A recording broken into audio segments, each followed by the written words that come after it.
ఉప ముఖ్యమంత్రి బట్టి విక్రమార్కతో పాటు రాష్ట్ర మంత్రులు జూమ్ యాప్ ద్వారా పాల్గొంటారు. ఇందులో తెలంగాణ మున్సిపల్ ఎన్నికల నేపథ్యం, అభ్యర్థుల ఖరారు, గెలుపు వ్యూహాలపై చర్చించనున్నారు. మున్సిపాలిటీలు, కార్పొరేషన్లలో పార్టీ అనుసరించాల్సిన వ్యూహాలపై ఈ సమావేశంలో పార్టీ నేతలకు సీఎం రేవంత్ రెడ్డి దిశానిర్దేశం చేయనున్నారు. ఇక ఇదే అంశానికి సంబంధించి తాజా అప్డేట్స్ మా స్పెషల్ కరెస్పాండెంట్ కృష్ణహరి అందిస్తారు. కృష్ణహరి. ఎస్ ఆనంద్, ముఖ్యమంత్రి రేవంత్ రెడ్డి ఈరోజు ఉదయం 3 గంటల ప్రాంతాల్లో హైదరాబాద్ చేరుకున్నారు. ఆయన చేరుకున్న తర్వాత కాసేపు విశ్రాంతి తీసుకున్న తర్వాత వెంటనే కార్యాచరణ రూపొందిస్తున్న పరిస్థితి మనకు కనిపిస్తోంది. మున్సిపల్ ఎన్నికల్లో ఏ విధంగా ముందుకు వెళ్ళాలి, అభ్యర్థుల ఖరారు, ఈ అంశాలన్నీ పట్ల ఆయన జూమ్ సమావేశం నిర్వహించేందుకు కూడా సన్నాహాలు చేస్తున్న పరిస్థితి.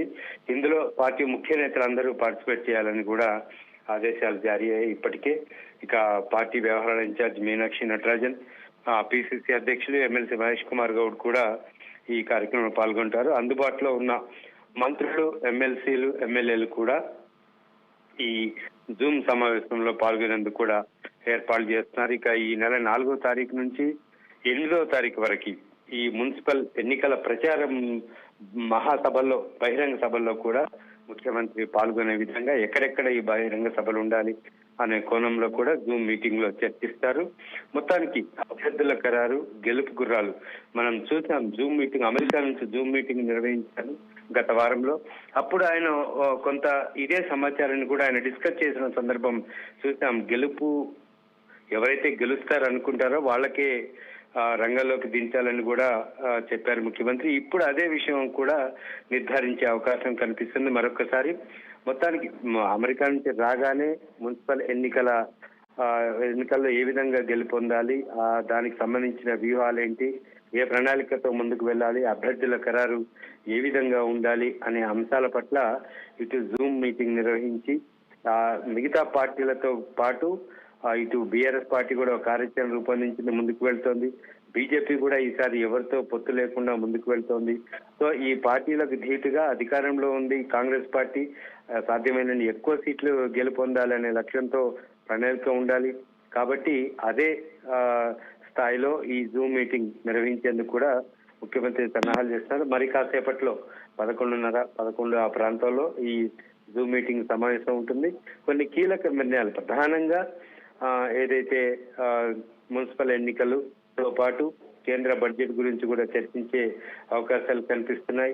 ఇక ఏ విధంగా ముందుకు వెళ్ళాలి, రాష్ట్ర బడ్జెట్ కూడా ఉంటుంది, బడ్జెట్ సమావేశాలు కూడా ఉంటాయి ఇదే నెలలో, మార్చి 1st వీక్ లో కానీ ఫిబ్రవరి ఎండింగ్ లో కానీ. సో ఈ అంశాలన్నీ పట్ల కూడా చర్చ ఉంటుంది. ప్రధానంగా అయితే మున్సిపల్ ఎన్నికల్లో ఏ విధంగా ముందుకు వెళ్ళాలి, ఎక్కడెక్కడ బహిరంగ సభలు నిర్వహించాలి, గెలుపు అభ్యర్థులు ఎవరెవరు ఖరారు చేయాలి, ఈ అంశాల పట్ల ఆయన డిస్కస్ చేసే అవకాశాలు కనిపిస్తున్నాయి.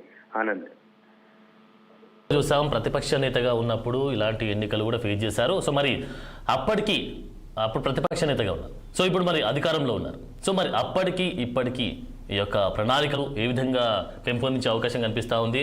మున్సిపల్ ఎన్నికలకు సంబంధించి తగ్గాఫర్గా నడుస్తున్నటువంటి ఈ నేపథ్యంలో మరి కాంగ్రెస్ గవర్నమెంట్ అధికారంలో ఉంది కాబట్టి ఎలాంటి వ్యూహరచనలు, ఎత్తులకు పై ఎత్తులేసే అవకాశం కనిపిస్తూ ఉంది అక్కడ? ముఖ్యమంత్రి పర్టికులర్ గా ఉన్నట్టు కూడా తెలుస్తుంది.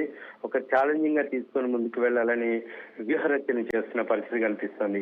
అధికారంలో ఉన్నాం కాబట్టి సాధ్యమైనన్ని ఎక్కువ, అంటే 90% మున్సిపాలిటీలు కైవసం చేసుకునేందుకు కూడా సన్నాహాలు చేస్తున్న పరిస్థితి కనిపిస్తుంది. మొత్తం 116 మున్సిపాలిటీల్లో కనీసం 100 మున్సిపాలిటీలు గెలుచుకోవాలి అనే లక్ష్యంతో పనిచేస్తుంది. మొత్తం 7 కార్పొరేషన్లలో కనీసం 4-5 కార్పొరేషన్లు గెలుపొందాలి అనే లక్ష్యంతో పనిచేస్తున్న పరిస్థితి స్పష్టంగా కనిపిస్తోంది. అందుకు తగ్గట్టుగానే ఎవరైతే ప్రజాక్షేత్రంలో ఉంటారో, ప్రజలకు అందుబాటులో ఉండి ప్రజాసేవ చేస్తారో వాళ్ళని ఎంపిక చేసుకోవాలి, వాళ్ళకే మున్సిపల్ అభ్యర్థులుగా వార్డు మెంబర్లుగా తీసుకోవాలి, కార్పొరేటర్లు గెలిపించుకోవాలి అనే కోణంలో కూడా కార్యాచరణ రూపొందిస్తున్నట్లు తెలుస్తోంది. ఇది ఒక రకంగా కాంగ్రెస్ పార్టీకి ఛాలెంజింగ్ గానే తీసుకుంటుంది. ఎందుకంటే నిన్న మనం కేసీఆర్ ప్రకటన చూసాం, క్షేత్రస్థాయిలో పార్టీ బలోపేతంగా ఉంది, అభ్యర్థులందరినీ గెలిపించుకోవాలి అని పిలిపించారు.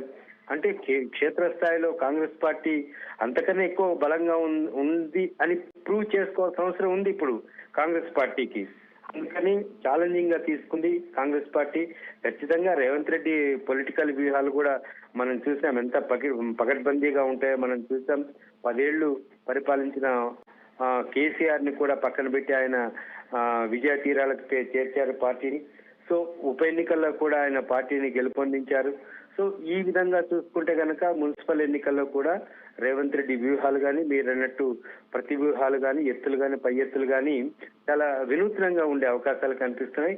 ఖచ్చితంగా మీరు అన్నట్టు సాధ్యమైనంత ఎక్కువ సీట్లను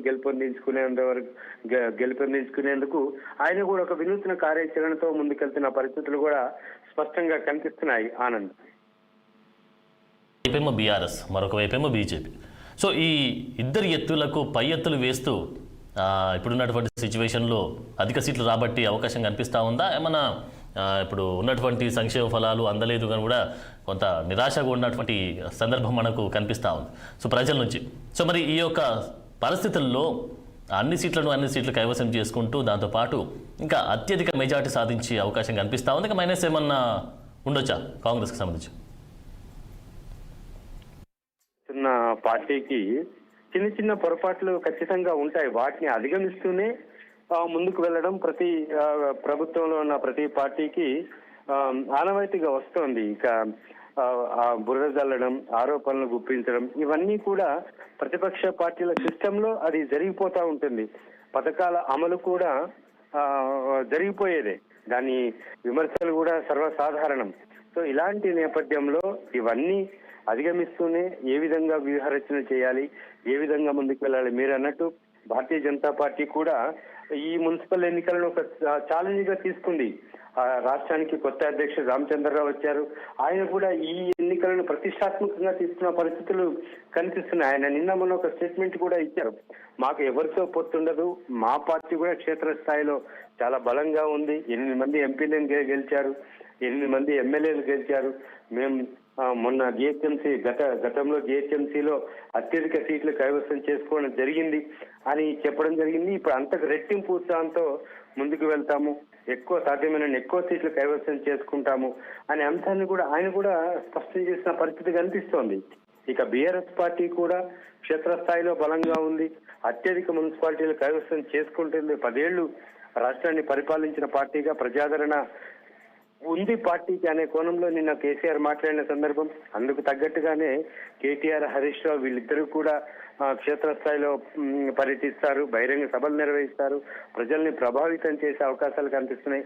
ప్రధానంగా అధికార కాంగ్రెస్ పార్టీ ఏం చేయలేదని చెప్పే అవకాశాలు కనిపిస్తున్నాయి. వీటన్నిటిని అధిగమిస్తూనే కాంగ్రెస్ పార్టీ తన కార్యాచరణ రూపొందిస్తూ గత రెండేళ్లలో ఏం చేసింది, ఏం చేయబోతుంది తర్వాత, ఇటు గ్రామ స్థాయిలో కానీ మున్సిపల్ అభ్యర్థులను గెలిపిస్తే ఎలా ఉండబోతున్నాయి, గ్రామాల్లో పరిస్థితి, మౌలిక సదుపాయాలు ఇవన్నీ ఎంత మెరుగ్గా అందిస్తుంది అనే కోణంలో కూడా ప్రతిపక్ష పార్టీల విమర్శలను తిప్పికొడుతూ ఒక కార్యాచరణతో ముందుకు వెళ్లే అవకాశాలు స్పష్టంగా కనిపిస్తున్నాయి. మొత్తానికి ముఖ్యమంత్రిగా రేవంత్ రెడ్డి వ్యూహాలకు కానీ ప్రతి వ్యూహాలకు కానీ తిరుగుండదు.